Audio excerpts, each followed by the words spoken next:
All right, so Jiro, you know, everybody talks about, Mm-hmm. oh, he's only got 3 defense in a crew battle. That's kind of a rough call to make. But Atrophius is taking that defense stance, bumping it up to a respectable 4. Yeah, that seems to be kind of across the board, is that most players who have a 3 defense character are going to be starting off with that defense stance. But Atrophius, he knows that there's so much more to the character than just the stats. He's got that signature kit of Jiro's, can send out those shadow clones and just completely control space. Oh my gosh, Pugsy gets caught on the movement, and Atrophius is not done. Pugsy finally picks up a weapon 20 seconds into the game. Man, he took a ton of damage. Atrophius just needed the one dodge read to really turn it up.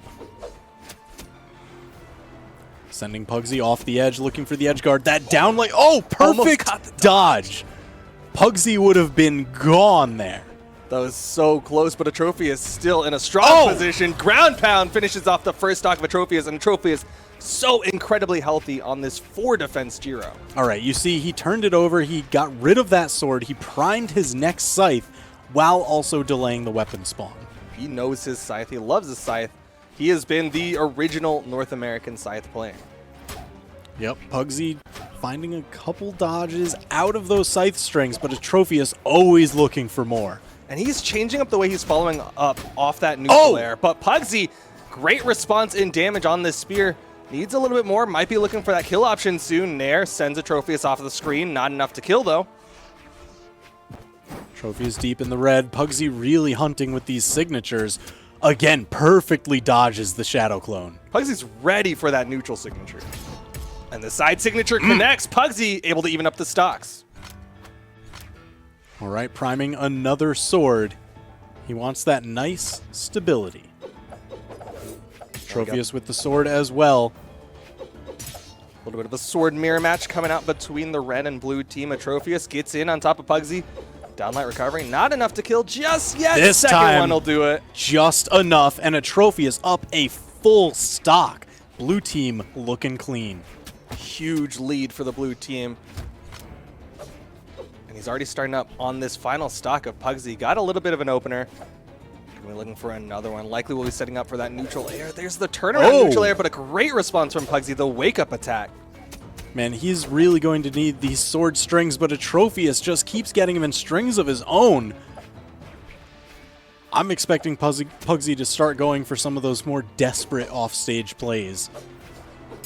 One of the only ways to bring this back. Either that or like a couple of those sword neutral signatures, right? We've seen some stocks where like 2 neutral signatures, if they both connect, could finish off a stock of basically any player. But Atrophius is not going to let Pugsy have the opportunity. Pugsy is just on that back foot, on that corner. Atrophius now just getting chip damage, just that side light with the hard follow-up, sending Pugsy off stage every time while building up damage. Sends out the Shadow Clone. Pugsy goes high above it, trying to catch Atrophius.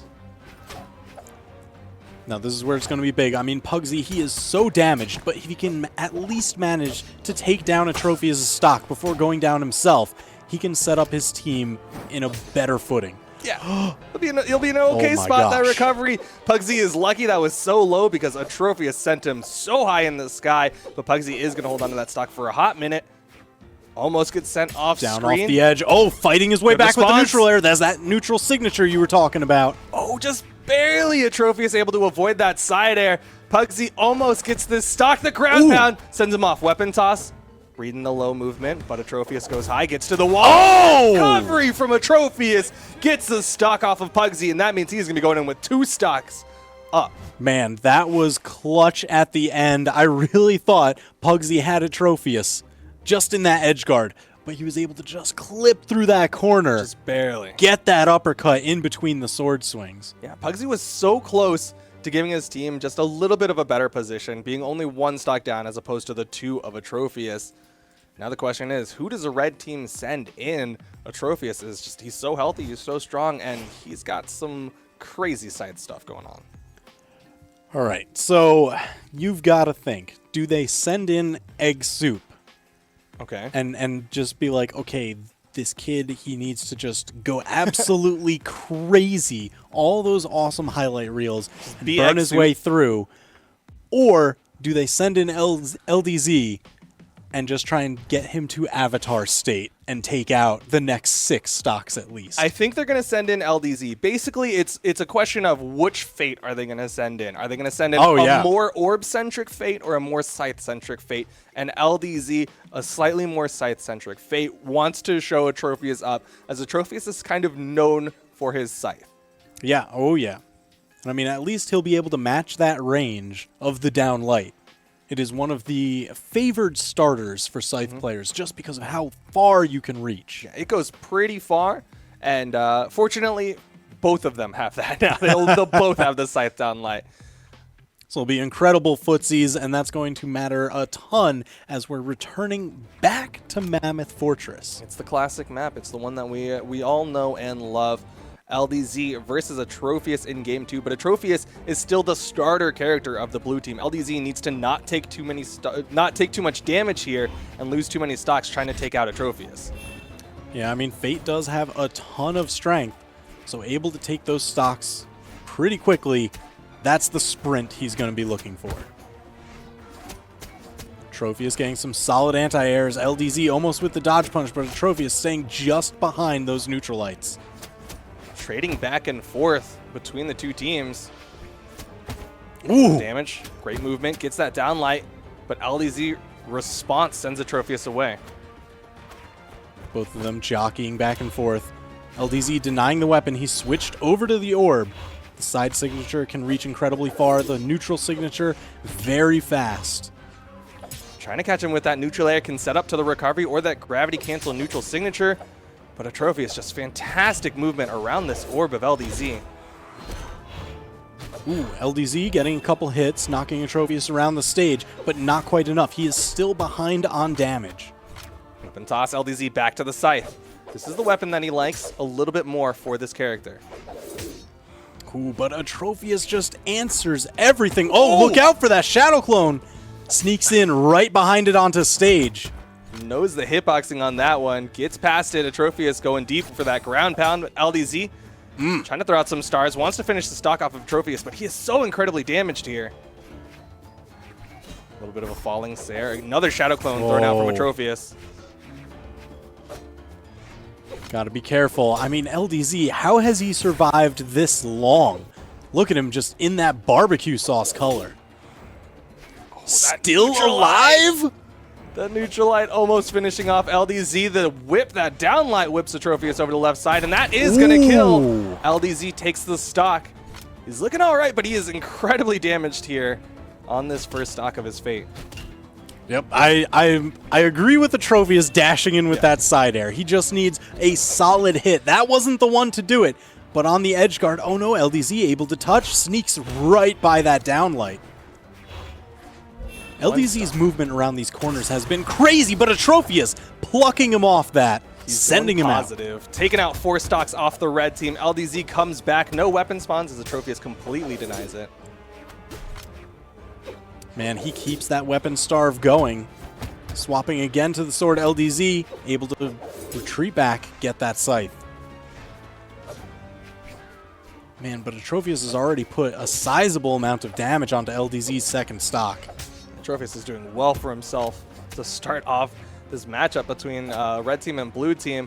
LDZ gets the opener with the neutral light, but Atrophius, he knows this scythe. He knows how to avoid those follow-ups. Great recovery, though. You can't avoid everything from LDZ, though. He just knows. All right, so he's able to hold on to 2 stocks. That is key. Yes, that is critical. It is going to keep his team close, as it'll be 2 stocks to the 3 stocks of the next blue team member. The question is, do they send in Silly Gobi or do they send in Starlight? Man, that I can't even make the call on this one. So they kept Atrophius at, he did go positive, but they kept him at just taking 4 stocks for his 3. Right. Just 4. Just 4. You just went positive, all right. Yeah, but I mean, as far as like damage control goes, that is exactly what they needed. Now LDZ, if he can go ahead and do that same thing Atrophius just did, take 4 stocks total. Eggsoup. Can he do it? Can he do it? Can he do it? Can he be I mean, the victor? that would set him up pretty well for the final matches. All right. Well, Starlight is going to be coming in for the blue team, and as we know, he is going to be going in with that Sidra. Sidra's cannon is going to be hitting incredibly hard, but interestingly enough, LDZ is switching it up. He's done with the Fate. He's like, I just needed the Fate for the Scythe Mirror match. Now he's going to the one that we see him in 1v1s a little bit more with, the Ada. Okay, I understand this. He's in it for a bit more of the long haul. He wants those incredible blaster strings that he is so good at getting. Even just the spear strings for tons of damage. Also, LDZ's offstage with blasters can be very devastating. Unreal. He has some very clean offstage blasters, which is going to be very pivotal for getting that momentum back towards his team. Getting stocks early off of the opponent with those offstage plays is going to be massive. I mean, even if he can land some of those blasters' neutral signatures, get an early spike down, a lot of Cannon's aerials are not that quick. He can easily just take down Starlight. We're starting off LDZ versus Starlight. LDZ over to the Ada. Getting the first ticks of damage onto Starlight. But Starlight now with the weapon control. LDZ sneaks under, gets the blasters, but he took a little bit of damage for that. Yeah, Starlight did a great job of recognizing, hey, he's unarmed, I've got a bit of the advantage. Even if he's going to pick up this weapon, I can make him pay for it. Just don't let him get those weapons for free. LDZ, though, with the range advantage now with these blasters, he is still going in on a Starlight, and Starlight getting the punish, trying to mix up the weapons. Ooh. Starlight with the coverage again. Starlight with that weapon control as LDZ swaps up the weapons. Range of the spear not meaning anything to Starlight as he just dashes in with those combo starters. Great spot dodge from LDZ to avoid the combo starter, but the neutral sig from Starlight, and LDZ gets launched. Oh man, and now Starlight is on the cannon. Things are looking dire for Red Team. Perfect dodge out. If he didn't get the exact correct one, Starlight would have just taken the match. Yeah, but LDZ putting the hurt onto Starlight now, goes for the side air, reads Starlight pushing off of that wall. I mean, he was able to make it back just because of that side movement on the cannon side air. Amazing for movement. Yeah. Uh-oh. There's the strings. LDZ just avoiding that recovery, but taking so much damage. All right, he takes a stock. 2 stocks left on Starlight, but LDZ's already in the orange. And he's already taken damage as Starlight comes in, has the weapon control. That sword bounces to himself for the recovery. LDZ barely avoids that nair, barely avoids the gravity cancel downlight. Now he's got the spear in hand. Runs in to the tentacle from Starlight. And that means Starlight is going to be up 2 stocks. All right, so Starlight released the Kraken, but now it is time to release the Eggsoup. How many egg drops can we get? Well, he is the pioneer of the egg drop, that weapon toss, specifically the spear toss into a down air. He's going to be coming in with the Fate, though. Likely will be starting off with that Fate. And honestly, Eggsoup's offstage with the Fate is equally dirty. His down airs with the orb, bouncing it off the walls, just using that kind of ricochet property of the orb, can really mix up the opponent. Yeah, that's going to be the key to victory here. Eggsoup needs those crazy offstage plays. He doesn't want to give them time to go even on damage. He wants to get those KOs at white, at yellow off stage. Well, he's first got to shove Starlight off stage to begin with, as we are going to get ready to get right into this one. Eggsoup has to beat out Starlight, and he can really only afford losing maybe 1 stock to take these 2 of Starlight, because there's still 1 more person on the blue team. Man, so this is quite the mountain to climb. Can Egg do it? Oh, gets the dodge read. There's a ton of early damage. Oh my gosh. You're going for a ride straight to orange. That's not the most fun ride in the world. Again, Eggsoup reads Starlight with the movement. Whoa! Oh, weapon toss is going to take him out of that carpet ride. But Eggsoup doing really well. Gets some great damage onto Starlight. Man, he has just been dominating this match. Starlight trying to find some sort of answer here. Gravity canceled down signature, putting that ribbon, putting that bow on that stock, and taking out Starlight and not taking too much damage for that one. Man, all right, and Egg going back to the scythe. He wants that massive damage early on. He's been getting these dodge reads time and again. I feel like he's just in Starlight's head. He just knows. He knows exactly how Starlight's going to avoid it, but Starlight doesn't have to worry about dodging when he has the pressure on top of Eggsoup. These downlight openers onto Eggsoup. Just getting that damage out. Ooh, a little bit of neutral sig action. Beats out the side air. Just barely avoids that ground pound. But the neutral air sends Eggsoup up. That's a lot of damage on Eggsoup. Starlight could potentially get this stock. Ooh, almost does it with the side air. Well, that's a burn dodge. Whoa, again, challenging these side airs, knows that there's not much. Oh! Eggsoup doesn't lose a single stock, taking out Starlight. Really well played from Eggsoup to hold on to that one. Didn't lose a stock like you said. I don't think there is a more impressive showing from Eggsoup. Man, that was just absolutely perfect. Exactly what they needed. He knew how to respond time and again. And now we're going dead even, Eggsoup versus Silly Goby, to close out this crew battle. And if I'm Silly Goby coming into this one, I'm going to be a little bit nervous because Eggsoup had so much stuff going on. Like that was a very quick one, and there was not a lot of time to realize everything that Eggsoup just did. Oh, yeah. So you've got to imagine he was watching that match intently, seeing, okay, what were the dodge reads he was going for? What were the dodge punishes? I don't want to get caught by any of those. So at least your openers have to be the answer to that. Well, we'll see if we can do that as we get into this final match between the red team and blue team, Eggsoup versus Silly Goby. And Silly Goby is going to be coming in with the Bodvar. A little bit more defense than his usual Thatch pick, and immediately swaps over to the hammer. Ooh! Great hammer Tons stuff. of damage. Silly Goby just hammering away. Eggsoup trying to answer back. I got so scared because, I mean, Twilight Grove, it's got that wedge. It keeps sending them down into that laundry chute, and anything can happen there. That is just a scary place to be on both sides. But we're seeing Silly Goby switch it up. He's like, I got my opener off the hammer, and now I'm going to go over to the sword for a little bit more consistency. Eggsoup just bouncing him off that wall, just really utilizing that wall to full effect to get so much damage onto Silly Goby. That was so sick. That was amazing to watch. Corner control, Eggsoup with the most patient edge guard ever. He just stood there. It's the Zen, you know? He's got the perfect anti-air on that character, so why not just trust in it? But Silly Goby, he's got the weapon control now. Has that center stage. Eggsoup underneath with the recovery, takes the first stock. Man, and he's set up pretty well, too. Just lightly orange. Just a little orange on him as he eats the ground pound down there. Eggsoup just enough to get to the wall. Silly Goby thought he was done for. You saw him back off, go over to that weapon, and Eggsoup just always keeping a little bit of a parachute for himself. Man, this is so close. Eggsoup ready to be taken down. Silly Goby just needs a strong tap on him. Oh, but Eggsoup with these orb strings. Couple of taps from Eggsoup with that orb. Silly Goby looking for that weapon toss, couldn't quite get the connection, and Eggsoup trying to find his way back towards the center stage. Just keeping that lead building. I mean, every single hit he gets just brings the red team closer to victory, and he's still alive. The sword side air not going to do it, but the uppercut. Yep. Taking the first stock. Those are tied up, but there's still a damage difference. Yeah, just a slight damage lead in Eggsoup's favor. Silly Goby was looking for that weapon toss to open up Eggsoup. Gets a nice 2-hit with the unarmed side air into that recovery. Dancing around that weapon, finally picks up the hammer as Eggsoup's got the scythe in hand. Oh, what an answer!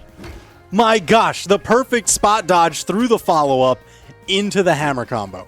I love it.